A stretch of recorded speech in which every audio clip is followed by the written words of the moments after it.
Good morning, everyone. This is your Nilofer ma'am. I hope you all are fine at your homes and your studies going well.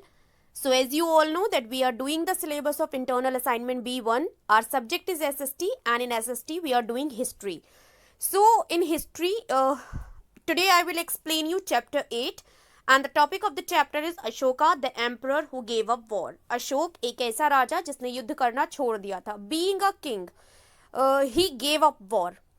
उन्होंने राजा होने के बाद भी युद्ध करना छोड़ दिया था. That sounds interesting. So now let's get started. Roshan's rupees. Roshan clutched the crisp notes that her grandfather had given her on her birthday. Roshan is a child. Clutched means होता है कसकर पकड़ना. crisp note एकदम खरा note जो होता है. Notes means बहुत सारे notes थे. उसने बहुत कसकर पकड़े हुए थे रोशन ने, जो उसके दादाजी ने उसके बर्थडे पर उसको दिए थे. While she badly wanted to buy a new cassette, she also wanted to just see and feel the brand new notes. हालांकि वो जो थी, जबकि वो एक बहुत एक बहुत बुरी तरह कैसेट खरीदना चाहती थी, which she badly wanted at that time. But इसके साथ ही वो ये भी चाहती थी कि वो जो एक ब्रांड न्यू नोट्स होते हैं ना, वो उनको देखे और उनको फील करे. It was then that she noticed that all of them had a smiling face of Gandhi ji printed on the right. इतने में ही वो ये नोट करती है कि सारे ही नोट्स पर गांधी जी का एक स्माइलिंग फेस है, which is on the right side, and a tiny set of lions on the left. और लेफ्ट साइड पर एक छोटे से लायंस का सेट है. What were the lions there for? वो सोचती है कि लायंस जो है यहाँ पर क्यों है. She wandered. वो सोचने लगती है, आश्चर्यचकित हो जाती है. Now the chapter is starting from here, because the tiny set of lions were related to Ashoka only. So a very big kingdom and empire. Empire means samrajya. So these are the kingdoms which are very big, bigger than the other kingdoms, and they are called empire. The lions that we see on our notes and coins have a long history. So जो lions हम देखते हैं अपने notes पर और अपनी coins पर, इनकी एक बहुत लंबी history है. They were carved in stones and placed on top of a massive stone pillar at Sarnath, about which you read in chapter 7. So, as I have explained you in chapter 7 about Sarnath, which is related to Gautam Buddha only, कि ये जो आपके टिनी set of Lions है, ये पत्थर के खुदे हुए हैं, पत्थर पर हैं खुदे हुए, और ये प्लेस किए गए हैं एक बहुत ही टॉप मासिव स्टोन पिलर है. पत्थर का एक स्तंभ बना हुआ है बहुत ही बड़ा, उस पर ये प्लेस किए गए हैं एट अ प्लेस जिसका नेम है Sarnath. Ashoka was one of the greatest rulers known to history, and on his inscriptions were carved on pillars as well as on rock surfaces. So Ashoka जो है वो एक बहुत ही महान शासक हैं हिस्ट्री में, एंड उनके जो उनके ही इंस्ट्रक्शंस पर जो इंस्क्रिप्शंस हैं, इंस्क्रिप्शंस मीन्स होता है शिलालेख, पत्थर पर खुदा हुआ होना. सो वो क्या किए गए हैं, कार्व्ड किए गए हैं, पिलर्स पर, स्तंभों पर खोदे गए हैं, एंड जो चट्टानें होती हैं उनकी सतहों पर भी उनके जो मैसेजेस हैं वो खुदवाए गए हैं. Before we find out what was written in these inscriptions, इससे पहले कि हम जाने कि इन इंस्क्रिप्शंस में क्या लिखा हुआ है, let us see why his kingdom was called an empire. चलिए जानते हैं कि जो अशोका थे उनके किंगडम को एम्पायर क्यों बोला जाता था. The empire that Ashoka ruled was founded by his grandfather Chandragupta Maurya more than 2300 years ago. So जो एम्पायर था, साम्राज्य था जिस पर अशोक रूल किया करते थे, वो उसकी स्थापना की गई थी उनके दादाजी के द्वारा, which was also a very famous ruler of the history, Chandragupta Maurya. उन्होंने 2300 साल पहले इस राज्य की स्थापना की थी. Chandragupta was supported by a wise man named Chanakya और कौटिल्य. सो चंद्रगुप्त को सपोर्ट किया गया था throughout his journey, in every battle, in every conspiracy, to establish the empire by a wise man, एक बुद्धिमान व्यक्ति के द्वारा, and which was named Chanakya, जिनका नेम था चाणक्य, और इनको कौटिल्य भी बोला जाता था. Many of Chanakya's ideas were written down in a book called the अर्थशास्त्र. सो बहुत सारे ऐसे आइडियाज हैं चाणक्य के जो लिखे गए हैं एक बुक में जिसका नेम है अर्थशास्त्र. Now let's move forward.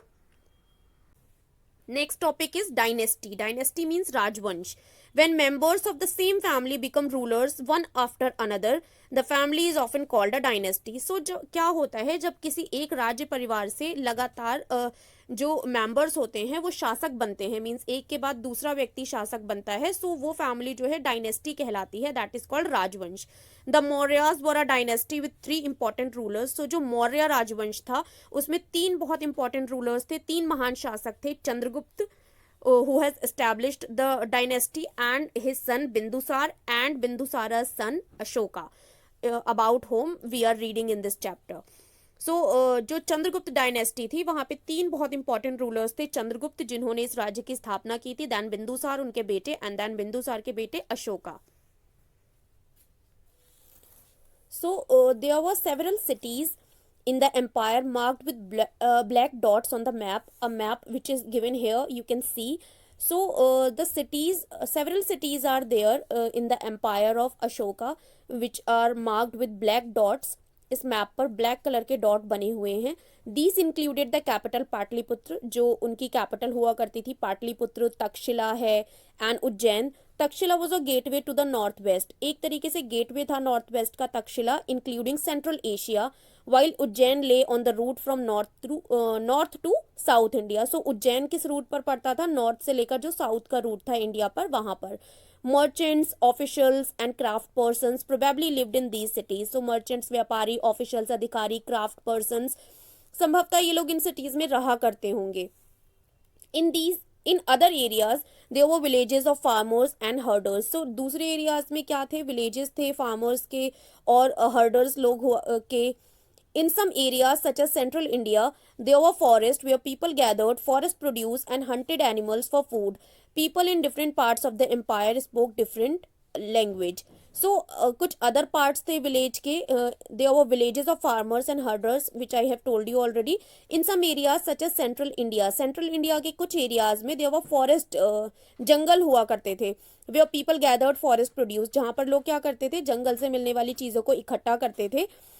And hunted animals for food, और जानवरों का शिकार करते थे फूड के लिए. People in different parts of the empire spoke different language. उस पूरे एम्पायर के डिफरेंट पार्ट्स में, यानी उस जो साम्राज्य था अशोक का, उनके डिफरेंट पार्ट्स में डिफरेंट लैंग्वेजेस जो थी वो बोली जाती थी. The places where inscriptions of Ashoka have been found are marked with red dots. So वो places जहाँ पर अशोका के messages जो थे, inscriptions which we called शिलालेख, पत्थरों पर खुदे हुए मिले हैं, उनको red color से dot किया गया है, which you can see in your book also. These were included within the empire, और ये उनके empire के अंतर्गत ही आते हैं. मीन्स जो भी inscriptions थे वो उन्होंने अपने साम्राज्य के अंदर लगवाए थे, and sometimes अपने साम्राज्य के बाहर भी उन्होंने इनको खुदवाया था. Name the countries where Ashokan inscriptions have been found. उन कंट्रीज के नेम बताइए जहां पर अशोकन इंस्क्रिप्शंस पाई गई हैं. Which Indian states were outside the empire. So कौन से ऐसे इंडियन स्टेट हैं जो उनके एम्पायर के बाहर हैं. So the map you can see the Maurya empire showing the principal cities and some of the places where inscriptions were found. So ये एक मौर्य एम्पायर का मैप उन्होंने दिखाया है जहाँ पर सिटीज़ दिखाई जा रही हैं जो इंपॉर्टेंट सिटीज़ हैं, एंड कुछ ऐसे प्लेसेस दिखाए हैं जहाँ पर इंस्क्रिप्शंस जो हैं वो पाई गई हैं. So many cities you can see here is Kalinga also which is very important, which is very important because it is related to Ashoka only. A very important thing is related to Kalinga, which has changed the whole life of King Ashoka.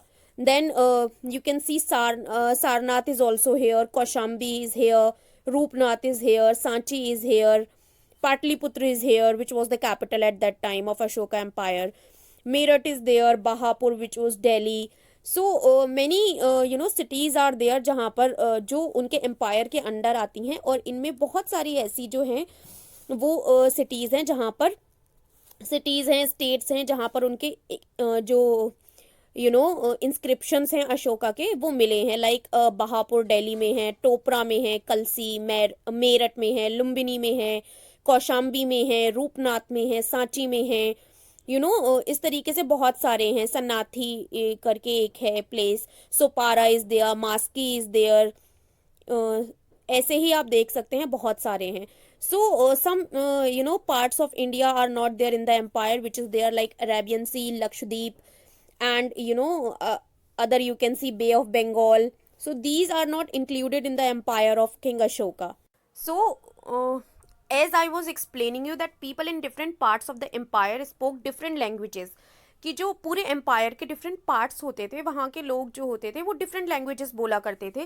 They probably ate different kinds of food, वो अलग प्रकार का संभवतः खाते होंगे food, and वो different kinds of clothes as well, और अलग प्रकार के अलग अलग तरीके के क्लोथ्स भी पहना करते होंगे.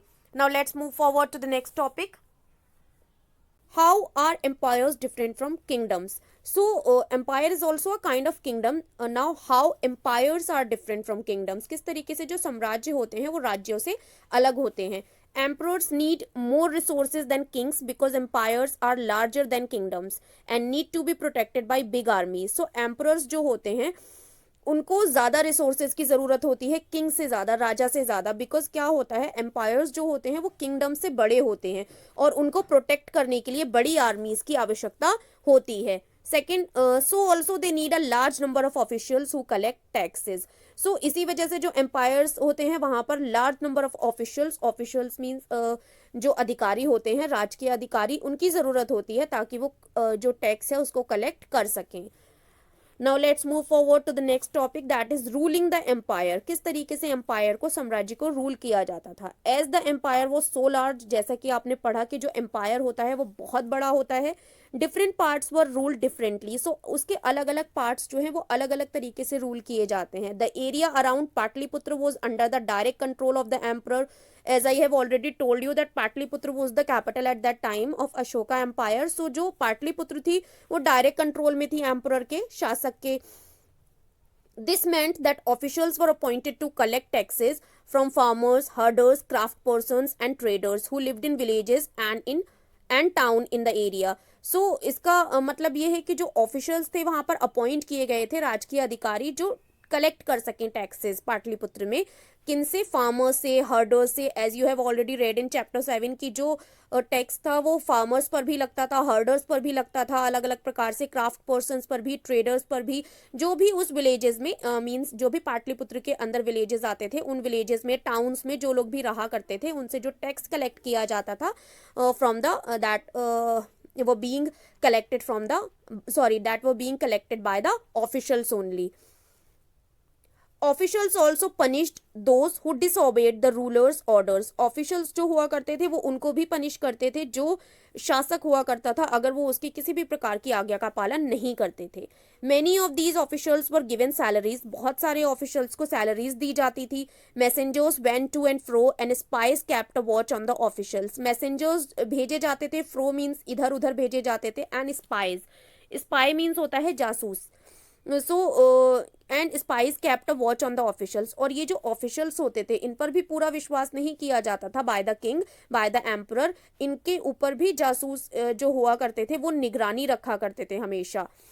And of course the emperor supervised them all with the help of members of the royal family and senior ministers. और इसके बाद भी जो ऑफिशियल्स होते थे इनको सुपरवाइज किसके द्वारा किया जाता था? राजा के द्वारा, एम्परर के द्वारा किया जाता था, बिकॉज ऑफिशियल्स जो थे वो मेन पाटलिपुत्र में टैक्स कलेक्ट करते थे, जो कि रूलर जहाँ का रूलर कौन था?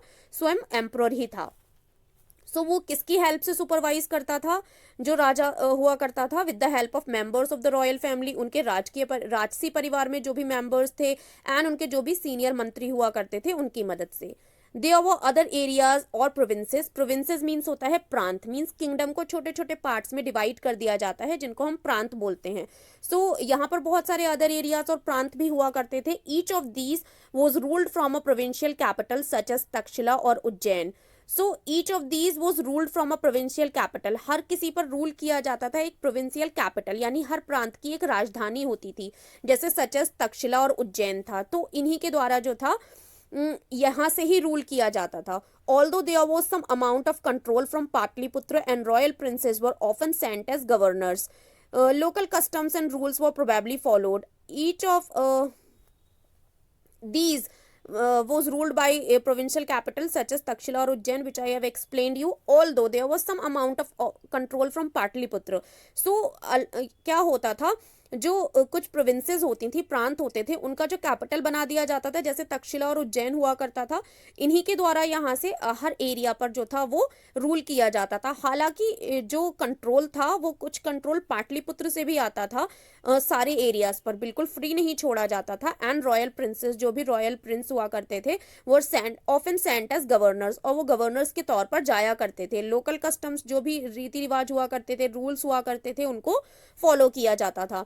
Besides there were vast areas between these centres, और इन सेंटर्स के बीच में भी बहुत बड़े बड़े वास्ट एरियाज होते थे, बहुत ही बड़े।